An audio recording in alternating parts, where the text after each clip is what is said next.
बसा ना. नको, असू दे. विवाहाच्या वेळी मी या कक्षातून निघाले ते आज आले.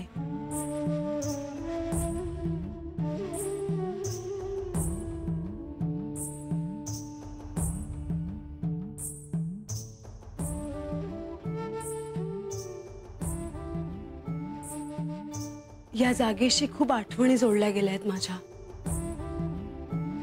मी तिथेच पूजेसाठी पिंडी ठेवली होती. इथेच बसून मी पूजा केली आहे. तुम्ही सतत माझ्या सोबत आहात असंच मी मानत आले.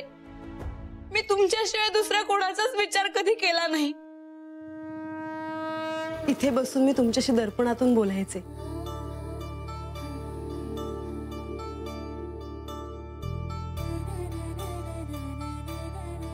इथेच मी आपल्या भविष्याचे स्वप्न रंगवले होते. म्हाळसा, तुला इथे यायची खूप ओढ होती. खूप आनंदीही दिसते आहेस इथे. तू जर मला आधी सांगितले असते तर काही दिवस मी तुला आधी इथे पाठवले असते. आता मी जेजुरीची झाले आहे. ही वास्तू, आई बाबा यांच्यापासून दूर राहणं कितीही अवघड असलं तरी ते मी स्वीकारलं आहे. कारण आता तुम्हीच माझा वर्तमान आहात आणि तुम्हीच माझे भविष्य आहात. तुम्हाला आठवतं, तुम्ही मला सांगितलं होतं की तुझ्या कक्षात जाऊन पहा, तुझ्यासाठी भेट आहे. मी बाहेरून धावत इथे आले होते. इथे बसले आणि इथे फुलांचा सडा पडला होता.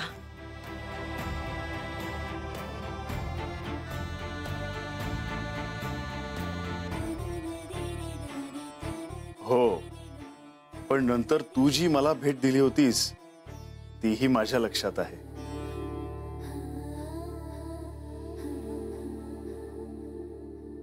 आणि इथेच माझं अर्ध शरीर काळनिळ झालं होतं.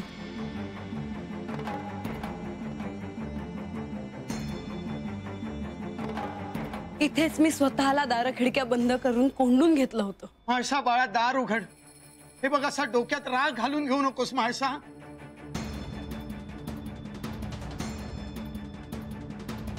म्हाळसा, इथे आल्यावर तुझ्या मनात साचलेल्या भावनांचा जणू बांध फुटला आहे. तुला काय सांगू आणि काय नको असे झाले आहे. पण ते स्वाभाविकच आहे, कारण हे तुझे माहेर आहे.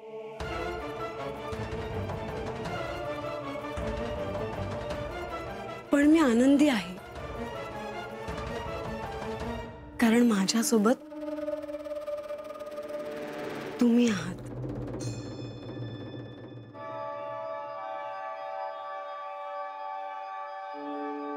हा दीपोत्सव आहे. या उत्सवाच्या निमित्ताने सगळा अंधार दूर व्हावा, सगळे संशय, सगळे शंका नाहीसं व्हावं. पुढचं आयुष्य केवळ तुम्ही, मी आणि आपला जेजुरी गड. म्हाळसा, तुला आत्ता समजणार नाही, पण तुझ्या पूर्वजन्मातच तू ही जागा निवडली आहेस. मी हिला तुमच्या साक्षीने एक वचन देते की कृतयुगात मल्हारी मार्तंड अवतारात ही तुमची अर्धभार्या होईल. तूच हे ऋणानुबंध निवडले आहेस. हे आयुष्य तूच निवडले आहेस. कसं? मला सांगा ना. पूर्वायुष्य, गतजन्म समजण्यासाठी तुला कठोर साधना करावी लागेल. मला नाही सांगता येणार ते. मला माझ्या पूर्वजन्माविषयी ठाऊक नसलं तरी मला एक नक्की ठाऊक आहे. काय? तुला काही आठवतंय का? मला आठवत नाही, पण एक नक्की की तेव्हाही तुम्ही माझे असणार आणि मी तुमचीच.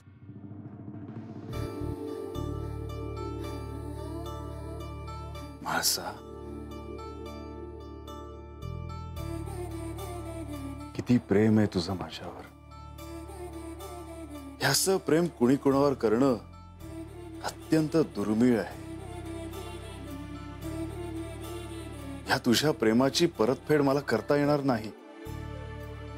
तरी पण काय देऊ मी तुला? तुम्ही मला सोडून कुठेही जाऊ नका.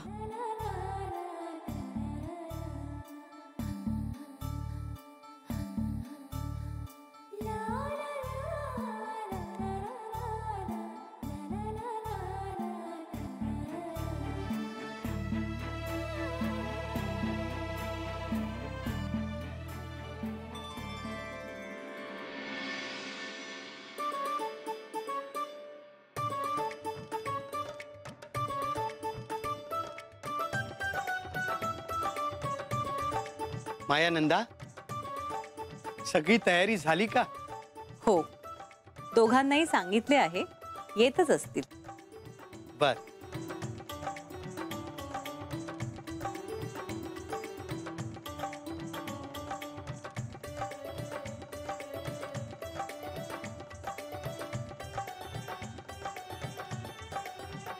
देवा, दीपावलीचे निमंत्रण आमच्याकडून मिळायच्या आधीच आपल्याकडून मिळाले.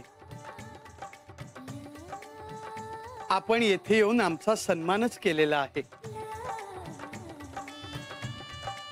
आपण प्रथमच इथे आलात. आपण आमचे जावई आहात. या नात्याने प्रथेप्रमाणे आपला सन्मान करायचा आहे.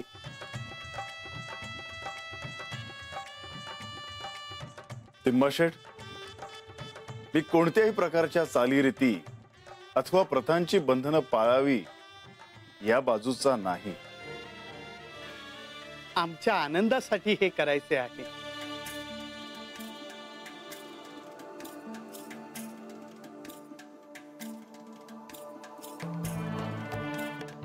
मायानंदा,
माझा विवाहानंतर आज तू पहिल्यांदाच घरी येत आहेस.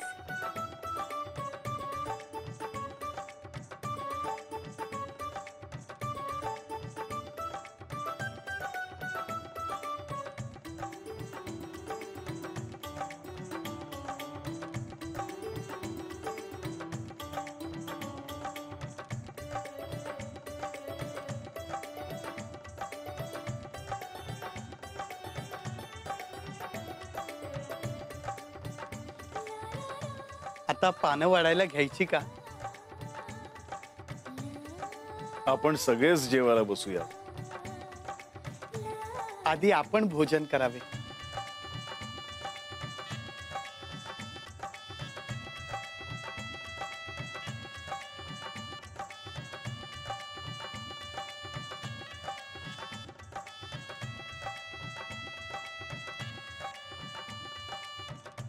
देवा, आता सुरुवात करावी.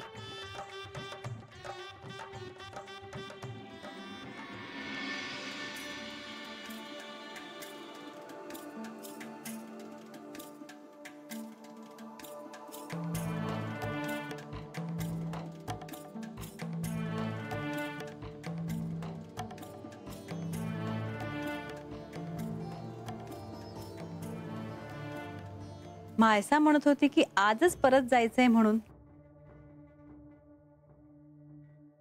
थांबला असतात तर अजून थोडं आदरातिथ्य करता आलं असतं.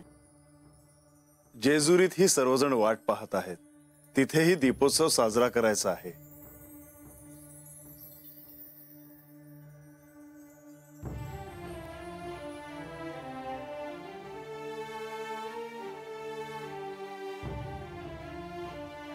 स्वयंपाक उत्तम झाला आहे.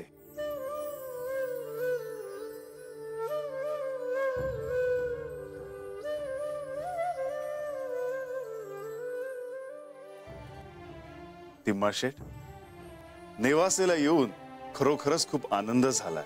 तुमचा वाडाही अतिशय सुंदर आहे. आपण आमचे आदरातिथ्यही उत्तम केले आहे. पण आता मात्र आम्हाला जेजुरीस प्रस्थान करावे लागेल. आई, माझी देखील इथे थांबण्याची इच्छा होती, पण दीपावलीचा सण आहे. जेजुरीत देखील आमची वाट पाहत असतील सगळे. मायानंदा, अहो आपण विसरत आहात. आपली म्हाळसा केवळ आता आपली मुलगी राहिलेली नाही, ती खंडेरायांची अर्धांगिनी आहे. जेजुरीची सम्राज्ञी आहे ती. अहो आपल्याप्रमाणे अनेक भक्त खंडेरायांच्या दर्शनासाठी आणि भेटीसाठी व्याकुळ असतील. हो, ठाऊक आहे. पण माहेरी आलेल्या मुलीला असं एका दिवसात परत पाठवायचं म्हणजे मनाला कितीही समजावलं तरी नाही पटत हो. मी आपल्या भावना समजू शकतो, पण तुम्ही आपल्याला असे सुचवू इच्छितो की आपण आमच्यासह जेजुरीस यावे. हो, दीपावली निमित्त तुम्ही देखील जेजुरीला येणार आहात. मग आत्ता का नाही येत? नाही, नको. अजून प्रस्थानाची तयारी देखील पूर्ण झाली नाहीये. शिवाय सणासुदीला घरच्या काही गोष्टींची देखील पूर्तता करायची आहे. आम्ही उद्या जेजुरीकडे प्रस्थान करू.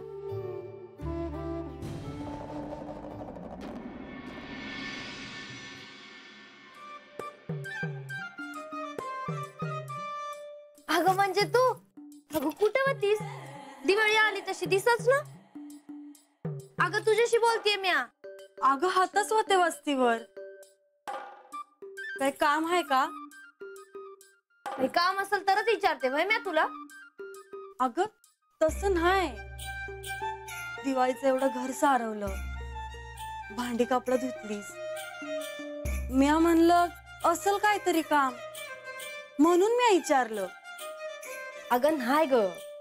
बर, मी काय म्हणत होते, अगं शेजारच्या वस्तीवर दर दिवाळीला पेट भरत्या. आपण जायचं? जाऊन काय करणार? काय म्हणजे?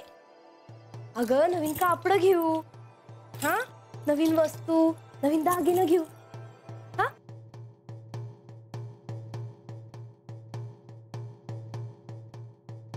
तू ये जाऊन. ए ते काय नाही, आपण जाऊया. अगं असं जाऊ ना असं येऊ परत. लई लांबची वाट आहे ना व, म्हणून चल म्हणले. ए मी काय नाही ऐकून घेणार. चल बरं चल. म्हाळसा, आता आपल्याला निघायला हवं, कारण जेजुरीस जाताना आपण ह्यावेळी दुसऱ्या मार्गाने जाणार आहोत.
देवी,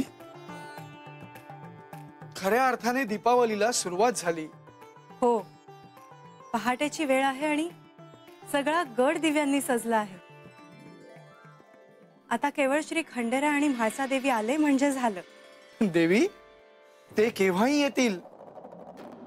ते इथे आल्यानंतर त्यांच्याबरोबर दीपोत्सव साजरा करताना आणखीन आनंद वाटेल. देवी, श्री खंडेराय आणि म्हाळसा यांच्या स्वागताची तयारी झाली आहे. छान.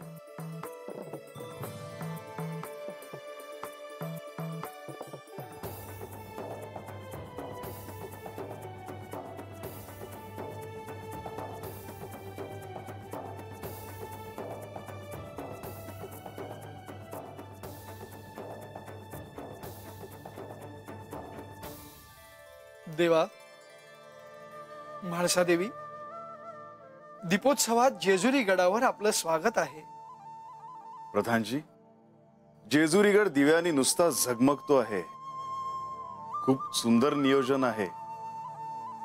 देवा, सगळीकडे आनंद आहे.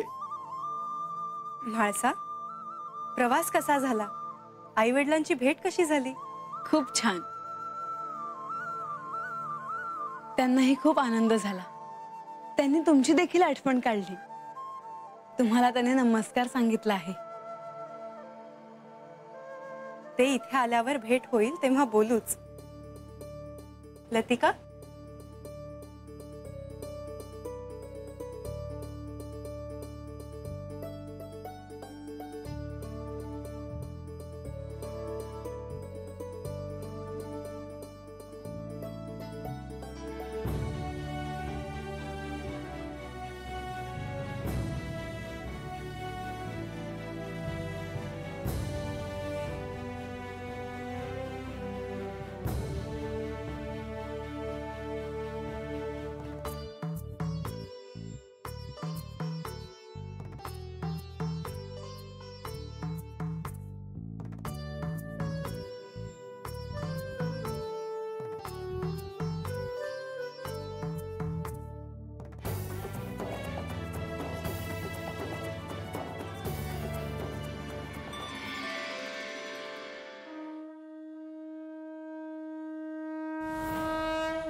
या दीपावली निमित्त कैलासातून पार्वती देवींचा अर्थात साक्षात अन्नपूर्णेचा घट जर जेजुरीत आणला गेला तर या उत्सवात अमर्याद अन्नदान करणं खूप सोपं जाईल.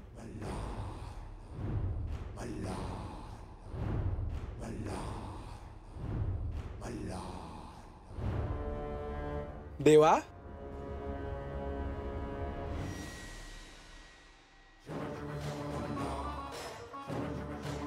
आपण आज्ञा केल्याप्रमाणे हा पार्वती मातेचा अर्थातच अन्नपूर्णा देवींचा घट मी कैलासातून जेजुरीत घेऊन आलेलो आहे.